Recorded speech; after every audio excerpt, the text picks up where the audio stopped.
Salut tout le monde. Alors aujourd'hui on se retrouve pour une nouvelle vidéo et on va parler conseils pour fixer ses objectifs de vie.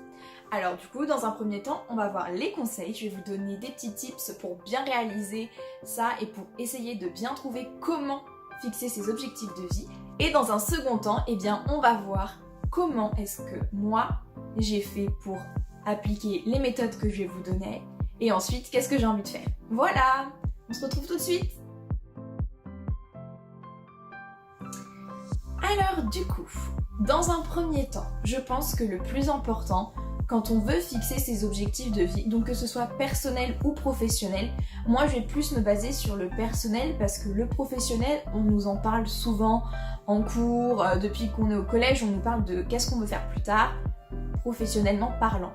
Mais personnellement parlant, l'individu qu'on veut être plus tard, on n'en entend pas tant parler que ça, et au final c'est plutôt à nous d'essayer de construire et de voir comment on veut être plus tard. Et parfois on se pose même pas la question, on vit au jour le jour, et puis on verra ce qu'on deviendra dans le futur.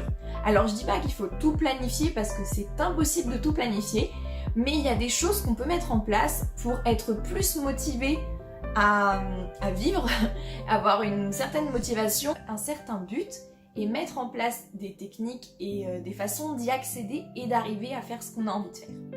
Donc dans un premier temps, le truc qui est important, c'est de se poser dans un endroit calme, tranquille. Ensuite, allumer de la musique, mettre le son qu'on a envie qui va nous inspirer. On prend une feuille ou un carnet, un truc sympa, ce que vous souhaitez.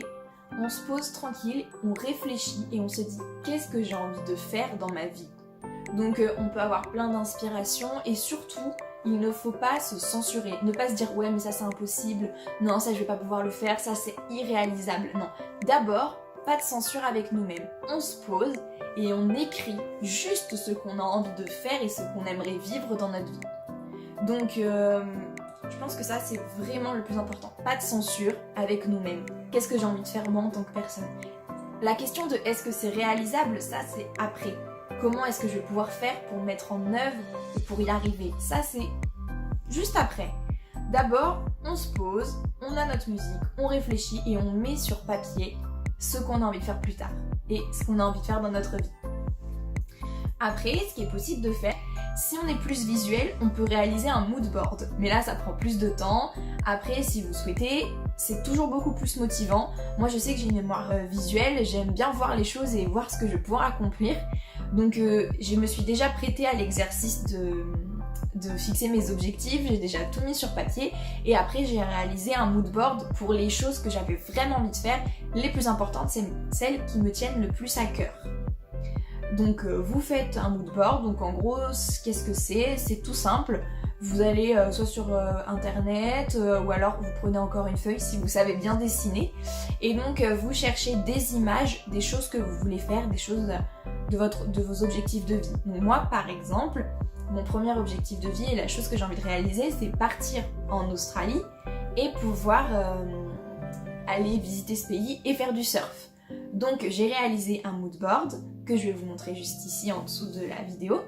Et c'est l'image d'Australie et du coup j'ai imprimé ça et je l'ai affiché dans mon appartement.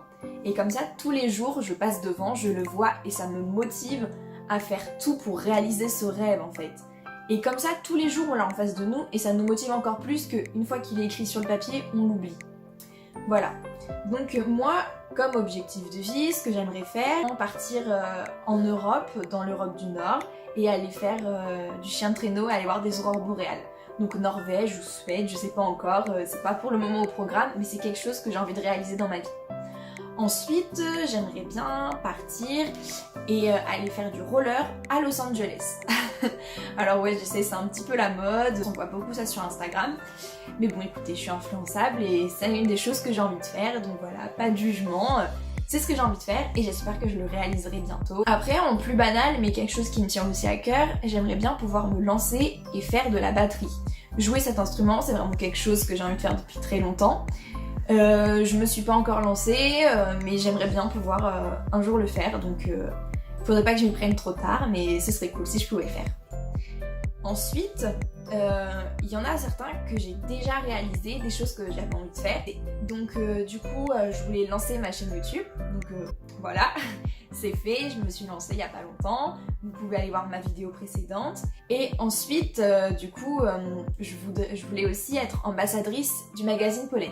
Le magazine Paulette, je le lis depuis très longtemps. Enfin, c'est un magazine que j'adore. Je partage les mêmes valeurs qui sont dans le magazine et il y a beaucoup de choses qui m'intéressent. Et donc j'ai découvert qu'on pouvait être ambassadrice de ce magazine. Donc il est juste ici. Voilà, ça c'est le numéro de ce printemps. À chaque fois ça aborde un thème différent. Donc là c'est spirituel. On a déjà eu wild, amour, conscience. Et donc dedans, il y a de la mode, il y a des voyages et également des artistes qui sont interviewés. Donc des artistes d'actualité, par exemple il y a eu Angèle, pour quand elle a sorti son nouvel album. Et donc il y a également des articles sur le thème du magazine. Donc là, vu que c'est spirituel, il y a des choses sur les religions, sur les choses qui peuvent nous inspirer et tout ça. Et on a aussi du coup de la mode avec des idées de tenue.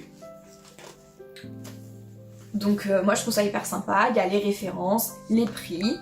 Donc voilà, en gros c'est ça le magazine. Et à la fin vous pouvez du coup retrouver là par exemple le spirituel guide.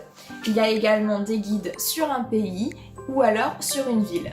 Et vous pouvez avoir l'opportunité quand vous êtes ambassadrice de rédiger un article pour le city guide d'une ville. Donc moi vraiment par exemple c'est quelque chose que je voulais vraiment réaliser dans ma vie.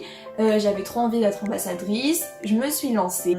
Mais honnêtement c'est une expérience qui est vraiment très enrichissante. Ça m'a permis par exemple de trouver mon stage. Je prends beaucoup de choses tout le temps avec ça.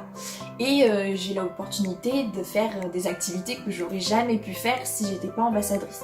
Comme aller des soirées avec les marques, ou alors j'ai l'opportunité de choisir la prochaine couverture avec un sondage. Enfin c'est vraiment des choses qui me tiennent beaucoup à cœur et qui sont vraiment très enrichissantes. Donc voilà, j'espère que cette vidéo vous aura plu. J'espère aussi qu'en commentaire vous pourrez me dire vous ce que vous souhaitez faire, quels sont vos objectifs de vie. Si cette vidéo vous a permis également de réfléchir à ce que vous voulez faire dans votre vie personnelle plus tard. Et donc n'hésitez pas à vous abonner, à mettre un petit pouce bleu. Salut!